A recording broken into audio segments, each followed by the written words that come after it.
Washerwoman by Yeoman and Quentin. Once upon a time there were 7 washerwomen. Every day they went down to the river with their baskets of washing on their heads. Their names were Dottie, Lottie, Molly, Dolly, Winnie, Minnie, and Ernestine, and they were all very good friends. When they got to the river, they sorted out the clothes and plunged them in.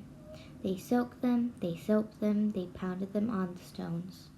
They rinsed them, they wrung them, and they spread them over bushes and rocks to dry. They were the best washerwomen for miles, but they were not happy.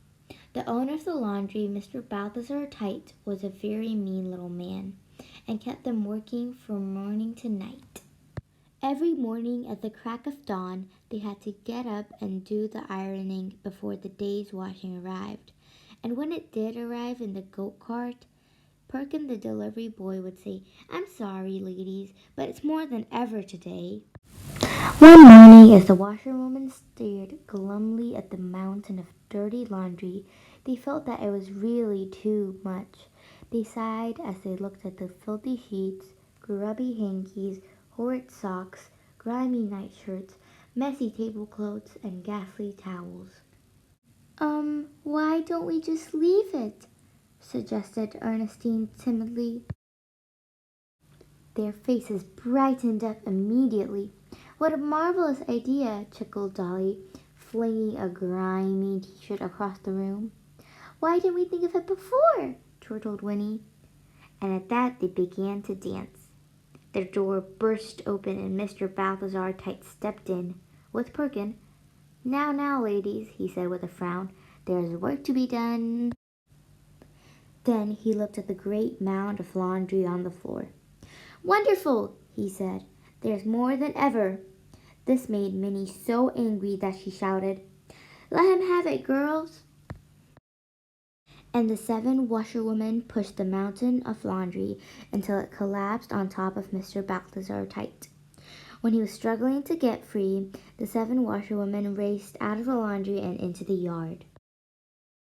They all piled into the empty goat cart, and Dottie grabbed the reins. "Gee up, Lysander!" she cried to the goat. The washerwomen were so excited by their escape that they drove the cart right through the town pond, splashing the clean clothes of the passers-by with muddy water. After that there was no stopping them. They rode to the marketplace, where they overturned the stalls and set the animals on loose. They stopped in orchards and climbed the trees to help themselves to the farmers' fruit. They raced through the hat shops and snatched the hats. They ran into churches and alarmed the local people by swinging on the bell ropes and making a terrible noise. The washerwomen were having so much fun that they didn't want it to end. So day after day they went on the rampage, and all that washing had made the washerwomen very, very strong. The people who tried to stop them didn't have a chance. Everyone was terrified of them. Each village built a watchtower so that a villager could shout, "Look out! The wild washerwomen are coming!" when their goat cart came into sight. In a hut in the forest lived 7 woodcutters. They chopped down trees and floated them down the river to the town. When they heard that the 7 washerwomen were coming, they just laughed. "We'll see who's afraid," they said. "We'll prepare a surprise for them." The woodcutters decided to make themselves as ugly and as frightening as possible.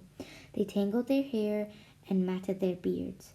They smeared mutton soup all over their hands, faces, and clothes, and they practiced making blood-curdling cries. Soon the 7 washerwomen came rattling up the mountain path in their goat cart.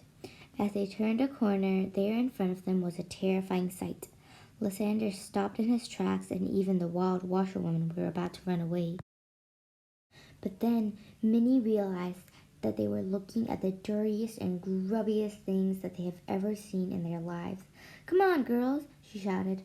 "Remember, you're washerwomen." They leapt out of the cart and grabbed hold of the woodcutters. They plunged them in the river, they soaked them and they squeezed them, and they pounded them on the stones.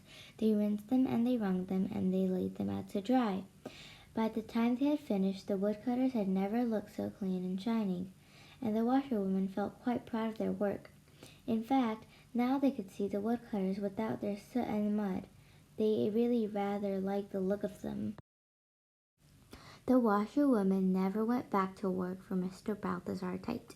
They married the woodcutters, who built them some new log huts to live in, and after that people who traveled along the mountain path would see them all happily washing and woodcutting and having the time of their lives. Question time! So I'm going to ask you some questions that I made about the story, and you can comment down below your answers. And if you can't comment down below by yourself, you can go ask a parent to help you comment them down below. So question number 1, was Mr. Balthazar Tite a mean man or a nice man? Question number 2, how many washerwomen were there? And if you can remember, comment down their names. Question number 3, how many woodcutters were there? The end. If you enjoyed this video, don't forget to like, subscribe, and turn on post notifications so you never miss out on a video. Goodbye.